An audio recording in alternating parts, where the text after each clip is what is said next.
If যদি এটা সমান এটা হয় তবে এ বাই বি এর ভ্যালু মান চেয়েছে। লেখা আছে √0.04 গুণ 0.4 গুণ হচ্ছে এ ইকুয়াল 0.4 গুণ 0.04 গুণ √বি।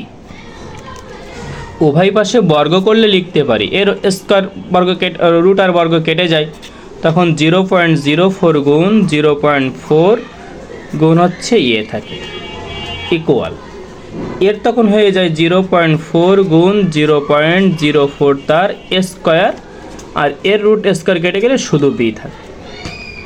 এখন আমার যেহেতু চাইছে এ বাই বি এর মান, এই এ কে রেখে দিলাম, বিটা গুণ ছিল ভাগ হয়ে যায়, ইকুয়াল বসালাম, এখানে যা আছে 0.4 গুণ 0.04 তার স্কয়ার বসালাম, এই ডিভাইডেড, এখানে লেখা আছে 0.04 গুণ 0.4, এটা যেমন দেখতে এটাও তেমন দেখতে, এর স্কয়ার আর একটা পাওয়ার আছে, তাহলে একটা একটা কেটে গেলে আরও একটা থেকে যায়, তাহলে আমার অঙ্ক থাকে এ বাই বি সমান সমান 0.4 গুণ 0.04।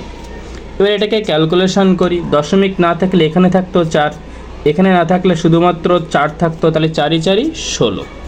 এবার দশমিকের পরে সংখ্যা আছে এর 2টো আর এর একটা, মোট 3টা, তাহলে আমার দশমিকের পরে সংখ্যা থাকা লাগবে 3টা, আছে 1টা 2টো, তাহলে 1টা 0 দিয়ে এটা হচ্ছে অ্যান্সার 0.016।